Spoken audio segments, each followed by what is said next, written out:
నియోజకవర్గం సంబంధించి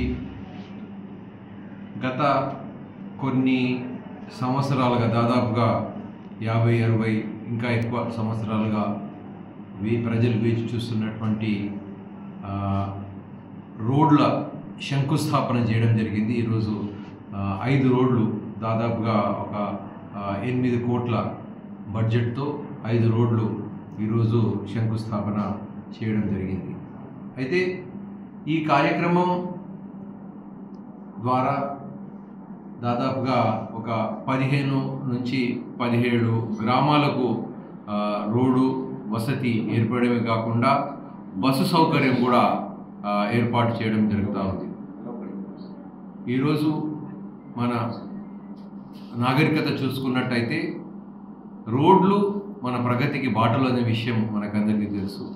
జుక్కల్ నియోజకవర్గంలో నేను అధికారంలోకి రాగానే రోడ్ల మీద మరియు విద్యా సంస్థలు మరియు హాస్పిటళ్ళ మీద ఎక్కువ శ్రద్ధ చూపించడం జరిగింది. అయితే రోడ్ నెట్వర్క్ని ఇంప్రూవ్ చేయడం, రోడ్లను ఇంప్రూవ్ చేయడం అనేటటువంటి ఈ ఎజెండాలో భాగంగానే ఈరోజు ఒకే రోజు 5 రోడ్లను పంచాయతీరాజ్ ద్వారా శంకుస్థాపన చేయడం జరిగింది. అదేవిధంగా దాదాపుగా ఇంకా 6 పెద్ద R&B రోడ్ల యొక్క ప్రపోజల్ పెట్టడం జరిగింది. త్వరలోనే వాటిని కూడా టెండర్ అయ్యే అవకాశం ఉన్నది. ఇప్పుడు 2 నేషనల్ హైవేస్ మన నియోజకవర్గానికి టచ్ చేస్తాయి. ఒకటి మద్నూర్ నుంచి బోధన్ వరకు, అదేవిధంగా ఇంకోటి కరీంనగర్ నుంచి పిట్లం వరకు. ఇవి 2 కూడా 4 లేన్ రోడ్స్ మన కనెక్టివిటీని ఇచ్చేటట్టుగా కృషి చేస్తూ ఉన్నాం. మరి గుల్లా తాండా నుండి సిరిసిల్ల వరకు మరొక రోడ్డు, గుల్లా తాండా, జుక్కల్, మన బోధన్, ఈ రోడ్ల ద్వారా బాన్స్వాడ కలుపుకొని సిరిసిల్ల వరకు ఇంకో రోడ్ను ప్రపోజ్ చేయడం జరిగింది. దాన్ని 1400 కోట్ల వ్యయంతో ఆ రోడ్డు గురించి ప్రయత్నాలు చేస్తూ ఉన్నాం. మరి మన నియోజకవర్గంకు చాలా 30 సంవత్సరాల కింద రైలు మార్గం కూడా ప్రతిపాదించడం జరిగింది.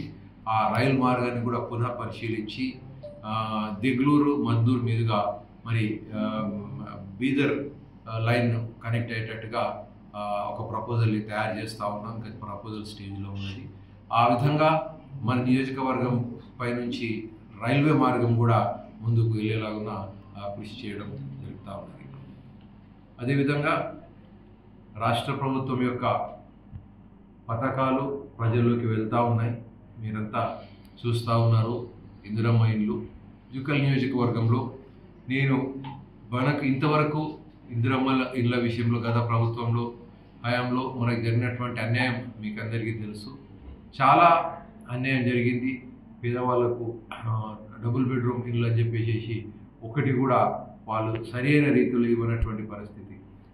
అయితే ఈరోజు నేను మీ ద్వారా జుక్కల్ నియోజకవర్గ ప్రజలకు చెప్పేది ఏంటంటే, ఎవరెవరైతే ఇంతవరకు అర్హులై లిస్టులో వచ్చిన వాళ్ళు ఒక ఎత్తు అయితే, ఇక మీదట కూడా ఎవరెవరికి రాలేదో వాళ్ళకందరికీ కూడా మేము ఇల్లు ఇవ్వడానికి సిద్ధంగా ఉన్నాం. అర్హత కలిగి ఉండి ఇల్లు కట్టుకుంటాం అని చెప్పేసి ప్రతి ఒక్కరు జుక్కల్ నియోజకవర్గంలో ఏ ఒక్కరు కూడా నాకు ఇల్లు లేదు అనేటటువంటి పరిస్థితి లేకుండా ఉండాలని చెప్పేసి ప్రతి ఒక్కరికి ఇల్లు వచ్చేలా నేను కృషి చేస్తా. ఎవ్వరు అర్హులు ఉంటే ప్రతి ఒక్కరికి ఇల్లు ఇవ్వడం ఖచ్చితంగా నేను హామీ ఇస్తున్నా. ప్రతి ఒక్కరికి ఇల్లు, ఇందిరమ్మ ఇల్లు ఇవ్వడం జరుగుతూ ఉంది. దాదాపుగా ఒక 8 కోట్ల బడ్జెట్తో 5 రోడ్లు ఈరోజు శంకుస్థాపన చేయడం జరిగింది. అయితే ఈ కార్యక్రమం ద్వారా దాదాపుగా ఒక 15 నుంచి 17 గ్రామాలకు రోడ్డు వసతి ఏర్పడమే కాకుండా బస్సు సౌకర్యం కూడా ఏర్పాటు చేయడం జరుగుతూ ఉంది. అధికారంలోకి రాగానే రోడ్ల మీద మరియు విద్యా సంస్థలు మరియు హాస్పిటళ్ళ మీద ఎక్కువ శ్రద్ధ చూపించడం జరిగింది. రోజు 5 రోడ్లను పంచాయతీరాజ్ ద్వారా శంకుస్థాపన చేయడం జరిగింది. అదేవిధంగా ద్వారా పేద ప్రజలకు ఇల్లు ఇవ్వడమే కాకుండా సన్న బియ్యం ఇవ్వడం ద్వారా రేవంత్ రెడ్డి గారి ప్రభుత్వం పేద ప్రజల ఇంట ఒక పండగ వాతావరణం తీసుకురావడం జరిగింది. రైతు భరోసా కూడా ఇవ్వడం జరిగింది.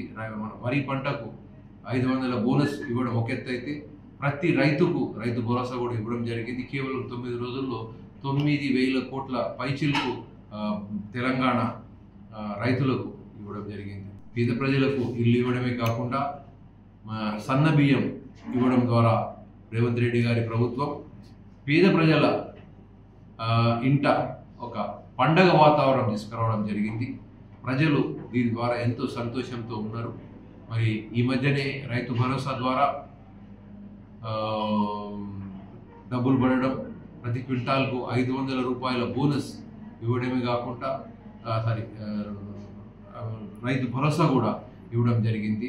మన వరి పంటకు 500 బోనస్ ఇవ్వడం ఒక ఎత్తు అయితే ప్రతి రైతుకు రైతు భరోసా కూడా ఇవ్వడం జరిగింది. కేవలం 9 రోజుల్లో 9,000 కోట్ల పైచిలకు తెలంగాణ రైతులకు ఇవ్వడం జరిగింది.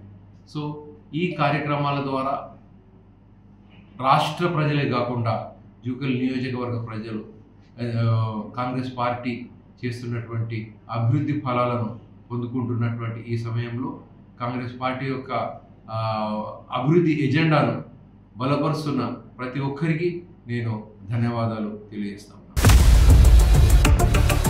ఇండియా పాకిస్తాన్ తాజా అప్డేట్స్ కోసం డౌన్లోడ్ చేసుకోండి RTV లైవ్ యాప్.